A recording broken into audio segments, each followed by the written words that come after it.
नमस्कार दोस्तों, मैं चंद्रभान सीबी एकेडमी क्लासेस में आपका स्वागत करता हूं। दोस्तों, आज की वीडियो में हम लोग सम इम्पॉर्टेंट पॉइंट्स और कुछ क्वेश्चन को डिस्कशन करने वाले हैं। और ये क्वेश्चन वहां से होंगे दोस्तों जो आप लोगों ने पिछले वीडियोस में पढ़ रखा हुआ है। यदि दोस्तों आप लोगों ने पिछला वीडियो इन्वायरमेंट का नहीं देखा हुआ है तो आप उसको देख लीजिएगा, क्योंकि उसको देखने के बाद आप जब इस क्वेश्चन को यहाँ पे सॉल्व करेंगे, इस प्रैक्टिस सेट को यहाँ पे सॉल्व करेंगे तो आपको काफ़ी ज़्यादा मज़ा आने वाला है। तो दोस्तों, अगर उस वीडियो को आप देखना चाहते हैं तो डिस्क्रिप्शन बॉक्स में उसका लिंक दिया गया हुआ है। आप डिस्क्रिप्शन बॉक्स को विजिट करके सारे वीडियोज़ को देख सकते हैं। तो दोस्तों, वीडियो शुरू करने से पहले यदि आप हमारे चैनल पर पहली बार आए हुए हैं तो हमारे चैनल को सब्सक्राइब ज़रूर कर लीजिएगा और बेल आइकन का बटन ज़रूर प्रेस कर लीजिएगा, जिससे कि आपको हमारी वीडियो के नोटिफिकेशन सबसे पहले मिल सके और आपकी एग्ज़ाम प्रिपरेशन में आपकी हेल्प कर सके। तो चलिए दोस्तों, शुरू करते हैं आज की इस वीडियो में। तो आज की इस वीडियो में हम लोग देखने वाले हैं सम इम्पॉर्टेंट पॉइंट हम लोग एक देखते हैं कि अभी तक हम लोगों ने जितना पढ़ा हुआ है उसका एक जो है कंक्लूजन निकाला गया दोस्तों। कंक्लूजन निकाल के मतलब कि एग्जाम में किस प्रकार से वन लाइनर क्वेश्चन पूछे जा सकते हैं या एग्जाम में किस प्रकार के क्वेश्चन पूछे जाएंगे, इन सब के बारे में हमने आज इस वीडियो में पूरा जितना कि आप तक अभी तक पढ़ाया हुआ है उन सारी चीज़ों को एक साथ करके उसका ऑब्जेक्टिव टाइप क्वेश्चन भी बनाया हुआ है। तो आप लोगों को इस वीडियो में बहुत मज़ा आने वाला है दोस्तों, तो पूरे मन से इस वीडियो को देखिएगा। तो चलिए शुरू करते हैं। तो सबसे पहला हमारा पॉइंट है क्या दोस्तों, सबसे बड़ा अस्थाई पारितंत्र। सबसे बड़ा अस्थाई पारितंत्र क्या दोस्तों, महासागर। सबसे बड़ा अस्थाई पारितंत्र दोस्तों क्या है, महासागर है। नंबर 2 क्या है दोस्तों, विश्व का सबसे छोटा पारितंत्र। विश्व का सबसे छोटा पारितंत्र क्या दोस्तों, तालाब है। दोस्तों ये सब वन लाइनर पॉइंट हैं, तो इसको क्या करना है, आपको याद कर लेना है इस तरीके से। या वीडियो को पिछली वीडियो को देखेंगे तो आपको ऑटोमेटिकली याद हो जाएगा एक साथ सभी सारी चीज़ें। तो अगला पॉइंट हम लोगों का, महासागर के बाद सबसे बड़ा पारितंत्र क्या है दोस्तों, वन है। महासागर के बाद सबसे बड़ा पारितंत्र क्या है दोस्तों, वन है। अगला पॉइंट है, सबसे बड़ा स्थलीय पारितंत्र। सबसे बड़ा स्थलीय पारितंत्र क्या दोस्तों, ये भी क्या है, वन है। तो देखिए दोस्तों, महासागर के बाद पूछिए या फिर स्थलीय पारितंत्र पूछिए, दोनों क्या है दोस्तों, वन है। इस पॉइंट को आप याद रखिएगा, मतलब नोट करते चलिएगा इन सारी चीज़ों को आप। सबसे बड़ा जैव या जीव भार, सबसे बड़ा जैव या जीव भार रखने वाला पारितंत्र क्या है दोस्तों, भूमध्य रेखा है। आप जानते हैं दोस्तों क्या है कि भूमध्य रेखा पर सबसे ज़्यादा जो है पारितंत्र पाए जाते हैं, सबसे ज़्यादा जीव पाए जाते हैं, क्योंकि यहाँ पे 0 डिग्री से लेकर के 5 डिग्री तक का दोस्तों यहाँ पे सबसे ज़्यादा जीव भार रखने वाला स्थान होता है। सबसे ज़्यादा जीव भार इसी प्लेस पर रहते हैं। तो चलिए दोस्तों आगे बढ़ते हैं। अगला पॉइंट हमारा, सबसे अनोखा पारितंत्र। सबसे अनोखा पारितंत्र क्या दोस्तों, पर्णपाती वन या मानसूनी वन। पर्णपाती वन या मानसूनी वन सबसे अनोखा पारितंत्र है। अगला पॉइंट है दोस्तों, सबसे कम जैव विविधता वाला पारितंत्र। सबसे कम जैव विविधता वाला पारितंत्र क्या है दोस्तों, ध्रुवीय या मरुस्थल। ये दोनों ऑप्शन में हो सकता है। यदि ऑप्शन में केवल एक हो तो आप ध्रुवीय लगाइएगा, या केवल एक मरुस्थल है तो आप उसको लगाइएगा। यदि दोनों दिया हुआ है तो आप क्या करेंगे, दोनों को टिक करेंगे दोस्तों। इसमें इस प्रकार से जैसे आप देख रहे हैं कि ये हमारा क्या है, हमारा अर्थ हो गया। अर्थ में दोस्तों क्या हो गया, ये जो है सबसे कम पारितंत्र मतलब ध्रुवीय मतलब यहाँ देखिए एक पोल यहाँ पे हो जाता है हमारा, और दूसरा पोल कहाँ पे दोस्तों, यहाँ पे है, एक नॉर्थ में एक साउथ में है। तो यहाँ पे जीवों की संख्या दोस्तों बहुत कम होती है। यहाँ भी जीवों की संख्या दोस्तों बहुत कम है, निग्लेजिबल के बराबर है। यहाँ पे थोड़े बहुत हो भी सकते हैं, यहाँ पे तो बिल्कुल नहीं, क्योंकि ये क्या है दोस्तों, महासागर में पूरा, और ये थोड़ा बहुत बर्फ से ढके हुए पार्ट्स यहाँ पे हो सकते हैं। तो यहाँ पे ये जीव भार रखने वाला क्या दोस्तों, जैव विविधता वाला सबसे क्या है, कम है। सबसे कम जैव विविधता यहाँ पे रहता है।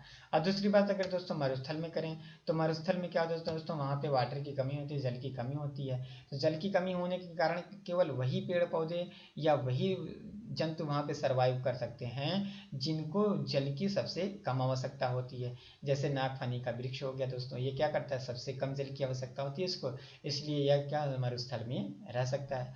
जैसे ऊँट हो गया दोस्तों, ऊँट क्या करता है, बहुत मतलब पानी पीने की आवश्यकता उसको बहुत कम पड़ती है, या एक बार पानी पी लेने के बाद वो अपने बॉडी में क्या करता है, कंजर्व कर लेता है, तो उससे वो अपना काम चलाता रहता है। इसलिए क्या दोस्तों, ये भी वहाँ पे एडजस्ट कर लेता है। तो इसलिए बहुत कम, ऐसे बहुत गिने चुने कम ही जीव हैं जो कि मरुस्थल में या ध्रुवीय क्षेत्रों में पाए जाते हैं। इसलिए हम क्या कर सकते हैं, इसको सबसे कम जैव विविधता वाला पारितंत्र क्या होगा दोस्तों, हमारा ध्रुवीय या मरुस्थल। अगला पॉइंट है दोस्तों, सबसे छोटा कृत्रिम पारितंत्र। सबसे छोटा कृत्रिम पारितंत्र, ये दोस्तों एक बार एग्जाम में पूछा हुआ है, इसलिए आप इसको एकदम अच्छे से याद कर लेंगे। एक्विलिब्रियम है। क्या दोस्तों, एक्विलिब्रियम है। सबसे छोटा कृत्रिम पारितंत्र क्या है दोस्तों, इक्विलिब्रियम है। आप देखते होंगे दोस्तों, जो है ये मछली का जो इक्विलिब्रियम होता है, जिसमें मछली पाला जाता है, उसमें वो हमारा क्या सबसे छोटा कृत्रिम पारितंत्र, मतलब क्या है कि उन्होंने हमें, कृत्रिम का मतलब क्या दोस्तों, जिस चीज़ का निर्माण मानव ने किया हो वो हमारा क्या होता है, कृत्रिम होता है। तो पारितंत्र का निर्माण तो मानव कर ही सकता है दोस्तों। आप लोग इसको पिछले वाले वीडियो से कनेक्ट करेंगे तो आप लोगों को अच्छे से समझ में आ जाएगा। सबसे बड़ा कृत्रिम पारितंत्र क्या दोस्तों, तालाब है। सबसे बड़ा कृत्रिम पारितंत्र दोस्तों क्या है, तालाब है। यहाँ पे देखिए, विश्व का सबसे छोटा पारितंत्र की बात करें तो भी ये तालाब होगा। और अगर सबसे बड़ा कृत्रिम पारितंत्र की बात करें, इस वर्ड पे, कीवर्ड्स पे ध्यान रखिएगा दोस्तों। पढ़ते समय एग्जाम में क्वेश्चन को सॉल्व करते समय हमें क्या होता है, कीवर्ड्स पे ध्यान देने होते हैं कि पूछा क्या गया हुआ है, एग्जैक्टली पूछा क्या गया हुआ है। अगर हमारे कीवर्ड्स हमें याद हैं तब तो हमें क्वेश्चन को सॉल्व करने में कभी कोई दिक्कत नहीं होती और हम आसानी से क्वेश्चन टिक करके चले जाते हैं। अगर हमारे कीवर्ड्स नहीं तैयार होते हैं तो हमें कंफ्यूजन हो जाती है कि इसमें था कि उसमें था, इसमें से कौन है, एलिमिनेट करना पड़ जाता है दोस्तों हम लोगों को। तो आई होप कि आपको समझ में आया होगा। चलिए आगे बढ़ते हैं। अगला है पारितंत्र का शत्रु। क्या है दोस्तों, यूकेलिप्टस या सफेदा। इसको ऐसा क्यों कहा जाता है दोस्तों, पारितंत्र का शत्रु क्यों कहा जाता है? पारितंत्र का शत्रु इसलिए कहा जाता है दोस्तों क्योंकि सफेदे का पेड़ या यूकेलिप्टस का पेड़ जहाँ पे भी लगाया जाता है उससे कुछ मीटर की दूरी तक ये क्या करता है, वहाँ के वाटर को कंजर्व कर लेता है। क्या करता है, वहाँ के वाटर को कंजर्व कर लेता है, अर्थात वहाँ पे वाटर को ये बहुत ज़्यादा मात्रा में, जैसे अगर कोई पेड़ है वो 2% पानी खींचता है तो ये क्या करता है 100%, मतलब अदर पेड़ों की कंपैरिजन में, अदर ट्री के कंपैरिजन में ये यूकेलिप्टस का जो वृक्ष होता है, पेड़ होता है दोस्तों, ये क्या करता है 99%, 98% जो है ये ज़्यादा वाटर को कंजर्व करता है। इसलिए क्या कहा जाता है दोस्तों, इसको पारितंत्र का शत्रु कहा जाता है। चलिए आगे बढ़ते हैं। अगला है किसानों का मित्र। किसानों का मित्र क्या दोस्तों, केचुआ है और सर्प है। कैसे दोस्तों, आप जानते होंगे कि अगर आप लोगों ने खेती किया होगा या खेत में आते जाते होंगे तो आप लोगों ने देखा होगा कि जो केचुआ होता है वो खेत में जो है चाल देता है, खेतों को क्या कर देता है, चाल देता है, मतलब उसमें छोटे छोटे छिद्र कर देता है। छिद्र करने से होता क्या है दोस्तों, जब हम लोग वाटर को या जल को उसमें प्रवाहित करते हैं, खेत में प्रवाहित करते हैं, डालते हैं, तो वो छिद्रों से होते हुए पानी जो है सतह के नीचे तक जाता है। जैसे ये हमारा जो है लेवल हो गया दोस्तों, इस लेवल के नीचे अगर यहाँ पे छोटे छोटे छेद रहेंगे तो क्या करेंगे, पानी यहाँ तक का आ सकता है। लेकिन अगर यहाँ पे छिद्र हो ही ना तो पानी कहाँ पे रह जाता है दोस्तों, सतह पे ही रह जाता है और बहुत ज़्यादा समय लग जाता है इसको नीचे तक आने में। और इनका काम क्या होता है, केचुए का या फिर सर्प का काम क्या होता है दोस्तों, इस सतह पे छोटे छोटे छिद्र कर देना, जिससे क्या होता है वाटर जो होता है नीचे तक का आ जाते हैं। इसीलिए जो है किसानों की जो फसल या उपज होती है वो काफ़ी अच्छी होती है क्योंकि उसमें वाटर कंजर्वेशन ज़्यादा होता है। आई होप दोस्तों कि ये पॉइंट्स आपको इंपॉर्टेंट पॉइंट्स है दोस्तों। ये 11 जो पॉइंट्स लिए गए हैं ये सभी कहीं ना कहीं एग्जाम में पूछे गए हुए हैं। ये वाला दोस्तों पहला वाला पॉइंट जो हमने लिया ये पीसीएस में पूछा गया हुआ क्वेश्चन है कि सबसे बड़ा अस्थाई पारितंत्र क्या है। तो उसमें 4 ऑप्शन दिया हुआ था, महासागर था और भूमध्य सागर था, इस तरीके से 4 ऑप्शन दिया हुआ था, तो महासागर उसका जो है दोस्तों एक ऑप्शन था। तो चलिए आगे बढ़ते हैं। आई होप कि ये पॉइंट्स आपको समझ में तो आ गए होंगे बहुत अच्छे से। तो चलिए अब हम लोग क्या करते हैं, कुछ क्वेश्चन को लेते हैं और डिस्कस करते हैं। दोस्तों उस क्वेश्चन को सॉल्व करने से पहले मैं आपको बता दूं कि यदि आप लोगों ने पिछला वीडियोस नहीं देखा है तो आप क्या करेंगे, एक बार पिछला वीडियोस देख जरूर लेंगे, क्योंकि जो इतने भी सारे क्वेश्चन हैं वो पिछले वीडियो पर डिपेंडेंट हैं। कि अगर वो सारे वीडियोज़ आपने देखी है तब तो ये क्वेश्चन आपको बहुत मज़ा आने वाला है सॉल्व करने में, और आप देखेंगे तो बस एक ही सेकंड में क्वेश्चन का आंसर दे देंगे। तो चलिए दोस्तों उसको देखते हैं। हमारा सबसे पहला पॉइंट है सबसे पहला क्वेश्चन है दोस्तों, अपघटक किस श्रेणी का उदाहरण है? अपघटक किस श्रेणी का उदाहरण है? ऑप्शन नंबर ए है दोस्तों केवल प्राथमिक श्रेणी का। ऑप्शन नंबर बी है दोस्तों क्या, मांसाहारी उपभोक्ता। ऑप्शन नंबर सी है दोस्तों प्राथमिक उपभोक्ता। ऑप्शन नंबर डी है केवल व केवल शीर्ष या सूक्ष्म उपभोक्ता। क्वेश्चन क्या है दोस्तों हमारा, अपघटक किस श्रेणी का उदाहरण है? तो अगर आप लोगों ने पहले पढ़ा होगा तो देखा होगा दोस्तों कि अपघटक क्या होते हैं। आप पहले सबसे पहले इस पॉइंट पर क्लिक करिए, इसको आप कैसे सॉल्व करेंगे। सबसे पहले आपको जानना ये जरूरी है कि अपघटक क्या होते हैं। अपघटक वो सूक्ष्म जीव होते हैं दोस्तों कि जो मृत बॉडीज को जो है डिस्पोज करते हैं, मतलब कि किसी सड़े हुए गले चीज़ों को डिस्पोजल कर करके मिट्टी में मिला देते हैं उसको, तो वो क्या होते हैं, अपघटक होते हैं। तो इसमें आपको केवल दिख रहा होगा दोस्तों प्राथमिक उपभोक्ता। केवल प्राथमिक उपभोक्ता हो नहीं सकते, क्यों नहीं हो सकते, क्योंकि प्राथमिक उपभोक्ता कौन होते हैं दोस्तों, शाकाहारी जीवों को भक्षण करने वाले प्राथमिक उपभोक्ता होते हैं। मांसाहारी हो नहीं सकते दोस्तों, क्यों नहीं हो सकते, क्योंकि मांसाहारी प्राथमिक उपभोक्ता को भक्षण करते हैं दोस्तों। प्राथमिक उत्पादक क्या होते हैं दोस्तों, पेड़ पौधे हो जाते हैं, ट्री हो जाते हैं, जो प्रकाश संश्लेषण की अभिक्रिया के द्वारा अपना भोजन स्वयं निर्मित करते हैं, तो उसके क्या कहते हैं, प्राथमिक उत्पादक कहते हैं। तो ये तीन ऑप्शन तो नहीं है। इसका मतलब क्या हो गया दोस्तों कि ये जो ऑप्शन है केवल व केवल शीर्ष या सूक्ष्म उपभोक्ता, तो ये हमारा ऑप्शन सही होता है दोस्तों। Option number D is the right answer. I hope कि आपको समझ में आ गया होगा। ये दोस्तों केवल व केवल शीर्ष या सूक्ष्म इतना बड़ा सा देने का मतलब था कि कंफ्यूज कर देना।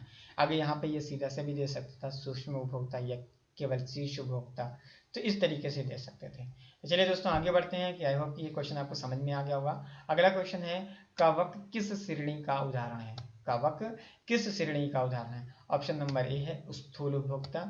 ऑप्शन नंबर बी है दीर्घ उपभोक्ता। ऑप्शन नंबर सी है ए व बी दोनों। ऑप्शन नंबर डी है इनमें से कोई नहीं। तो आप अगर देखें दोस्तों, अगर आपने पहले पढ़ा होगा तो आप पढ़े होंगे तो आपको ये समझ में आ गया होगा कि यहाँ पे क्या बनाया जा रहा है, आपको थोड़े से कंफ्यूज किया जा रहा है। क्यों? क्योंकि स्थूल उपभोक्ता और दीर्घ उपभोक्ता क्या होते हैं, दोनों एक ही होते हैं। स्थूल उपभोक्ता या दीर्घ उपभोक्ता दोनों एक ही होते हैं। मतलब अगर ये दोनों नहीं है तो ये दोनों कट गया दोस्तों, तो इसमें से क्या हो सकता है, इनमें से कोई नहीं है। अगर ये दोनों एक ही है, एक तो होने, कवक किस श्रेणी का उदाहरण, कवक क्या होते हैं दोस्तों, अपघटक श्रेणी के उदाहरण होते हैं। किसके उदाहरण है, अपघटक के हैं। तो इसलिए ये क्या है, दोनों ही, तीन में से कोई ऑप्शन नहीं है, तो इनमें से लास्ट वाला ऑप्शन है इनमें से कोई नहीं, तो ये इज द राइट आंसर। तो क्या दोस्तों, option number D, option number D is the right answer आपका हो गया। कौन सा हो गया दोस्तों, option number D is the right answer. I hope कि आपको समझ में आ गया होगा। चलिए आगे बढ़ते हैं। यहाँ पे देखिए थोड़ा सा मिस्टेक हो गया था दोस्तों, यहाँ पे हमने पहले से काट दिया हुआ है कि पौधों को टिड्डा भक्षण करता है। गौर से इस क्वेश्चन को पढ़िएगा दोस्तों। पौधों को टिड्डा भक्षण करता है, उस टिड्डे को सर्प भक्षण करता है, मेढक को सर्प भक्षण करता है, छिपकली को सर्प भक्षण करता है। इस प्रकार ऊर्जा का अनिश्चित दिशा की ओर जाती है। इस प्रकार ऊर्जा अनिश्चित दिशा की ओर जाती है, मतलब कि आप कंफ्यूज हैं कि ऊर्जा किस दिशा में जा रही है। तो अगर आप लोगों ने दोस्तों खाद्य जाल पढ़ा होगा तो आप उसमें पढ़ते हैं कि ऊर्जा का एक कोई निश्चित दिशा नहीं होती। मतलब जैसे 10% का नियम पढ़ेंगे तो आपको एकदम श्योर होगा कि हाँ ऊर्जा तो इसी डायरेक्शन में जा रही है, लेकिन कौन किसको खा रहा है, किसको किससे ऊर्जा मिल रहा है, ये कह पाना बड़ा मुश्किल होता है। तो इसलिए दोस्तों क्या है, अब ऑप्शन हम देखते हैं। ऑप्शन हमारा क्या है, पारितंत्र का नहीं हो सकता, बिल्कुल नहीं हो सकता, क्योंकि पारितंत्र तो इस पूरे होल प्रोसेस को कहा जाता है दोस्तों। खाद्य श्रृंखला का तो नहीं दोस्तों, एक श्रृंखला बन रही है, तो इस पोषण स्तर का दोस्तों ये भी नहीं हो सकता। केवल खाद्य जाल, हाँ दोस्तों यहाँ पे ये हो सकता है, क्या हो सकता है, केवल खाद्य जाल का उदाहरण हो सकता है। यह ऊर्जा जो है केवल खाद्य जाल की ओर स्थानांतरित, मतलब ये जो अनिश्चित दिशा की ओर ऊर्जा प्रवाहित हो रही है, किसके लिए उदाहरण है दोस्तों, किसका उदाहरण है, ये केवल खाद्य जाल का। खाद्य जाल का कहने का मतलब क्या दोस्तों, क्योंकि हमें इससे श्योर ही नहीं हो रहा है कि ऊर्जा किस डायरेक्शन में जा रही है। अगर आप खाद्य जाल पढ़ेंगे दोस्तों, अगर हम दिखाएं आपको एग्जाम्पल के तौर पे, देखिए यहाँ पे क्या हो रहा है दोस्तों, ये खाद्य जाल का है दोस्तों। यहाँ पे आप देखिए कि कौन किसको खा रहा है, ये इसको भी खा जाता है, शेर जो है लोमड़ी को खा सकता है, शेर बकरी को भी खा सकता है, शेर जो है और खरगोश को भी खा सकता है दोस्तों, हिरन को भी खा सकता है। तो ये काफ़ी ज़्यादा जो है कॉम्प्लेक्स हो जाता है, तो ऐसे में क्या होता है दोस्तों, ये खाद्य जाल का उदाहरण बन जाता है। तो चलिए आगे बढ़ते हैं। अगला क्वेश्चन हमारा क्वेश्चन नंबर 4, अगला क्वेश्चन है, खनिज लवण पारितंत्र में किस प्रकार का घटक है? खनिज लवण पारितंत्र में किस प्रकार का घटक है? तो अगर आप लोगों ने दोस्तों पहला वीडियो पढ़ा होगा या देखा होगा तो आप लोग तुरंत इसका ऑप्शन जो है क्या कर देंगे, क्लिक कर दें। खनिज लवण, खनिज लवण क्या दोस्तों, कैसे होता है? नाइट्रोजन हो गया, क्या है दोस्तों? खनिज लवण है। फास्फोरस हो गया, कैल्शियम हो गया, ये सभी क्या हमारे खनिज लवण हो गए दोस्तों। तो ये देखिए दोस्तों, क्या होते हैं? जैविक होते हैं? बिल्कुल नहीं होते। अजैविक होते हैं? बिल्कुल नहीं होते हैं। अजैविक कार्बनिक होते हैं? बिल्कुल नहीं होते। कार्बनिक तो हो ही नहीं सकते दोस्तों, क्योंकि क्या है, ये खनिज लवण है तो इसमें कार्बन का कोई मतलब ही नहीं होता। अजैविक अकार्बनिक ये हो सकता है दोस्तों, अजैविक अकार्बनिक is right answer. I hope कि आपको समझ में आ गया होगा। चलिए आगे बढ़ते हैं। अगला क्वेश्चन है ऑप्शन नंबर 5, क्वेश्चन नंबर 5 दोस्तों, क्या है? किस मांसाहारी जीव का सीधे भक्षण करने वाला जीव खाद्य श्रृंखला के किस श्रेणी में आता है? किसी मांसाहारी जीव का सीधे भक्षण करने वाला जीव, किसी मांसाहारी जीव को सीधे भक्षण करने वाले का मतलब होता है दोस्तों कि आपने क्या किया, मांसाहारी जीव को खाया। तो मांसाहारी जीव का आपने क्या किया, भक्षण किया है। यदि आपने मांसाहारी जीव का भक्षण किया दोस्तों, तब क्या होगा? ऑप्शन देखते हैं। ऑप्शन नंबर ए है हमारा क्या, प्राथमिक उपभोक्ता। नंबर 2 है द्वितीय उपभोक्ता। नंबर 3 है तृतीय उपभोक्ता। और नंबर 4 है केवल व केवल शीर्ष उपभोक्ता। तो देखिए दोस्तों, इसमें क्या है कि किसी मांसाहारी जीव का सीधे भक्षण करने वाला जीव खाद्य श्रृंखला के किस श्रेणी में आता है, हमें यह बताना है कि किस श्रेणी में आता है। तो मांसाहारी जीवों का भक्षण कौन करता है दोस्तों? प्राथमिक उपभोक्ता करता है? बिल्कुल नहीं करता है। प्राथमिक उपभोक्ता जो होता है दोस्तों, वो केवल शाकाहारी जीवों का करता है। अब द्वितीय उपभोक्ता होता है दोस्तों? बिल्कुल नहीं होता। क्यों? क्योंकि ये क्या करता है, प्राथमिक उपभोक्ता को खाता है, मतलब मांसाहारी होता है। केवल तृतीय उपभोक्ता, ये कह नहीं सकते क्योंकि ये सर्वाहारी होते हैं, तो ये इसमें भी नहीं हो सकता दोस्तों। केवल व केवल शीर्ष उपभोक्ता, ये ऑप्शन आपका एकदम D, option number D is the right answer. Because देखिए दोस्तों, यहाँ पे कहा जा रहा है कि मांसाहारी जीव का सीधे भक्षण करने वाला। तो मांसाहारी जीव को सीधे भक्षण कौन करता है? मांसाहारी जीव को सीधे भक्षण करते हैं दोस्तों अपघटक। क्या करते हैं? उनको सीधे भक्षण करते हैं, उनके डेड बॉडी को डिस्पोज कर देते हैं, मतलब मिट्टी में उनको मिला देते हैं। तो आई होप दोस्तों कि आपको समझ में आ गया होगा। चलिए आगे बढ़ते हैं। क्वेश्चन नंबर 6, पर्वत, पठार, मैदान पर्यावरण के घटक के उदाहरण हैं। पर्वत, पठार, मैदान पर्यावरण के घटक के उदाहरण हैं। तो आप आगे पिछले वीडियोज में हम लोगों ने इस बारे में चर्चा किया हुआ दोस्तों, तो आपको समझ में तो तुरंत आ गया होगा। क्या है इसके? जैविक हैं? नहीं है। अजैविक हैं? बिल्कुल अजैविक हैं। क्या है दोस्तों? अजैविक हैं। किसके? पर्वत, पठार, मैदान पर्यावरण के घटक हैं। किसके? अजैविक घटक के उदाहरण हैं दोस्तों। तो option number is B is the right answer. मानव निर्मित तो दोस्तों हो नहीं सकता, और एक ऑप्शन यहाँ पे मिल गया तो इनमें से कोई वाला ऑप्शन भी कट जाएगा। जैविक भी आपका तो है नहीं, इसलिए ये भी कट जाएगा। तो आता क्या दोस्तों? Option number B is the right answer. इस तरीके से दोस्तों हम लोग क्या कर सकते हैं, एलिमिनेट करके भी ऑप्शन को निकाल सकते हैं। यदि आपने पढ़ा हुआ है एक आध बार तो आप जरूर एलिमिनेट करके क्वेश्चन के आंसर निकाल सकते हैं। अगला क्वेश्चन है, प्राथमिक उपभोक्ता पर आश्रित जीवों को कहा जाता है। प्राथमिक उपभोक्ता पर आश्रित जीवों को कहा जाता है। ऑप्शन नंबर ए परपोषी उत्पादक, स्वपोषी मांसाहारी, स्वपोषी उत्पादक, या इनमें से कोई नहीं। तो आप बताइए दोस्तों क्या हो सकता है इसमें? परपोषी उत्पादक या परपोषी मांसाहारी, परपोषी उत्पादक या परपोषी मांसाहारी या स्वपोषी उत्पादक। तो देखिए दोस्तों, प्राथमिक उपभोक्ता पर आश्रित होते हैं। तो आप बताइए दोस्तों, प्राथमिक उपभोक्ता कौन होते हैं? प्राथमिक उपभोक्ता वो होते हैं जो शाकाहारी जीवों का भक्षण करते हैं, और शाकाहारी जीवों को भक्षण करने वाले को क्या कहते हैं? मांसाहारी कहते हैं। तो ऑप्शन आपको मिल गया दोस्तों, परपोषी और मांसाहारी दोस्तों। स्वपोषी उत्पादक तो हो नहीं सकते क्योंकि यह प्राथमिक उपभोक्ता पर आश्रित की बात की जा रही है, तो प्राथमिक उपभोक्ता तो इसी पर आश्रित होता है, इसलिए क्या दोस्तों, ये ऑप्शन गलत हो गया। परपोषी उत्पादक, अब यहाँ से थोड़ा सा तो हो सकता था, लेकिन परपोषी उत्पादक तो दोस्तों प्राथमिक उपभोक्ता होता है, द्वितीय उपभोक्ता भी तो होता है, वो भी परपोषी उत्पादक होता है, क्योंकि वो तीसरे के लिए उपभोक्ता जो है उत्पादक का काम करता है। तो इसलिए option B is a right answer. चलिए आगे बढ़ते हैं, ऑप्शन नंबर डी की तरफ चलते हैं। Option number sorry question number 8 की तरफ चलते हैं हम लोग। अकार्बनिक तत्वों का अकार्बनिक तत्वों व भौतिक घटकों अकार्बनिक तत्वों व भौतिक घटकों का केवल उपयोग करने वाले गिने जाते हैं। अकार्बनिक तत्वों व भौतिक घटकों का केवल उपयोग करने वाले गिने जाते हैं। किसमें गिने जाते हैं? स्वपोषी में, स्वपोषी उत्पादक दोनों में, केवल मांसाहारी में या परपोषी में। तो बताइए दोस्तों, आप लोगों ने पढ़ा होगा बहुत अच्छे से। Very good very good. बताइए कौन सा होगा? तो अकार्बनिक की बात की जा रही है दोस्तों, और भौतिक घटकों का केवल उपयोग करने वाले तो कौन होते हैं दोस्तों? स्वपोषी होते हैं। अकार्बनिक तत्व दोस्तों कौन से हो गए? नाइट्रोजन, फास्फोरस, कैल्शियम हो गया दोस्तों, इस तरीके से जो है अकार्बनिक हो गया। भौतिक घटक जो है सूर्य का प्रकाश हो गया दोस्तों, सूर्य का प्रकाश के द्वारा अपना भोजन स्वयं बनाते हैं। कौन? स्वपोषी उत्पादक। तो इज द राइट आंसर कौन सा हो गया? Question number A is the right answer. चलिए आगे बढ़ते हैं। अगला क्वेश्चन है क्वेश्चन नंबर 9। उसमें कहा गया है दोस्तों, देखिए, बाघ, चीता, शेर किस प्रकार के उपभोक्ता हैं? तो आपने पढ़ा होगा दोस्तों, आपने तो आंसर दे ही दिया होगा अब तक। बाघ, चीता व शेर किस प्रकार के उपभोक्ता हैं? तो आप बताइए दोस्तों। केवल दीर्घ उपभोक्ता? नहीं। केवल स्थूल उपभोक्ता? तो देखो दोनों बात तो एक ही हो गई दोस्तों, ये दोनों बात तो एक ही हो गई।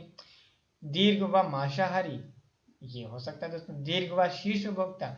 नहीं दोस्तों, शीर्ष उपभोक्ता तो अब घटक होते हैं, तो इसलिए तो ये हो नहीं सकता। तो इसलिए शेर, बाघ और चीता किस में आ जाते हैं दोस्तों? दीर्घ व मांसाहारी में। दीर्घ व मांसाहारी में। तो option number C is the right answer दोस्तों, इज द राइट आंसर। चलिए आगे बढ़ते हैं। पर्यावरण के कितने घटक होते हैं? तो इसका आंसर आप लोग दीजिएगा दोस्तों, 1 मिनट के अंदर आप लोग इसका आंसर दीजिए दोस्तों। पर्यावरण के कितने घटक होते हैं? तो पर्यावरण के 2 घटक होते हैं दोस्तों। पर्यावरण के कितने घटक होते हैं? तो पर्यावरण के 2 घटक होते हैं। तो वेरी सिंपल क्वेश्चन दोस्तों, पहले ही वीडियो में इसका डिस्कशन किया हुआ है बहुत एक्सप्लेनेशन के साथ। अगला क्वेश्चन है दोस्तों, क्वेश्चन नंबर 11 है, कौन इनमें अजैविक घटक नहीं है? कौन इनमें अजैविक घटक नहीं है? तो मृदा, जल, वायु, कवक। तो देखिए दोस्तों, अजैविक घटक होते क्या क्या हैं, आप देख लीजिए। अजैविक घटक कौन कौन सा होते हैं? जैसे हमारे अजैविक घटक में मृदा आ जाता है, जल आ जाता है, वायु आ जाते हैं, पर्वत आ जाते हैं, पठार आ जाते हैं, नदियाँ आ जाते हैं। ये सब क्या दोस्तों? अजैविक घटक होते हैं हमारे, है ना। तो इसमें से देखो दोस्तों, यहाँ पे जीव आ गया। तो ये जीव जो है दोस्तों, ये अजैविक घटक का नहीं है। जीव क्या है? कवक है। और कवक क्या होता है दोस्तों? हमारा अजैविक घटक नहीं होता, ये जैविक घटक में होते हैं। तो जैविक घटक में शीर्ष उपभोक्ता में आते हैं दोस्तों। तो आई होप सो कि ये वीडियोस में जितने भी क्वेश्चन दिए गए हैं वो सारे क्वेश्चन आपको अच्छे लगे होंगे, और जितने भी पॉइंट्स आगे डिस्कस किए गए हैं वो भी पॉइंट्स बहुत इंपॉर्टेंट है दोस्तों। ये सारे याद करने वाली चीज़ें हैं। अगर वो पॉइंट आपको याद रहेंगे तो आगे के क्वेश्चन आपको एलिमिनेट करने में तो कम से कम हेल्प तो करेगा ही। अगर डायरेक्ट क्वेश्चन आपको नहीं मिलता है तो एलिमिनेशन मेथड से आप तो सारे क्वेश्चन का आंसर दे सकते हैं, आपका एक भी क्वेश्चन गलत नहीं होने वाला है। तो दोस्तों आज की इस वीडियो में बस इतना ही। आगे की वीडियोस में हम लोग और भी टॉपिक पर डिस्कशन करने वाले हैं। आगे के वीडियोस में हम लोग देखेंगे एनसीईआरटी के क्वेश्चन दोस्तों, कुछ एनसीईआरटी के सिलेबस से क्वेश्चन उठाया जाएगा, जिससे कि सीटेट के एग्ज़ाम में काफ़ी ज़्यादा पूछे जाते हैं दोस्तों। तो आज की इस वीडियो में बस इतना ही दोस्तों। यदि आप हमारे चैनल पर पहली बार आए हो तो हमारे चैनल को सब्सक्राइब ज़रूर कर लीजिएगा। यदि आपको वीडियो पसंद आया हो तो हमारे वीडियो को शेयर ज़रूर करिएगा दोस्तों, जिससे कि आपका तो फ़ायदा हुआ ही और भी भाइयों बहनों का फ़ायदा हो सके। तो वीडियो देखने के लिए बहुत बहुत धन्यवाद दोस्तों आप लोगों का। तो चलिए मिलते हैं फिर अगले के वीडियोज़ में। आज के लिए बस इतना ही।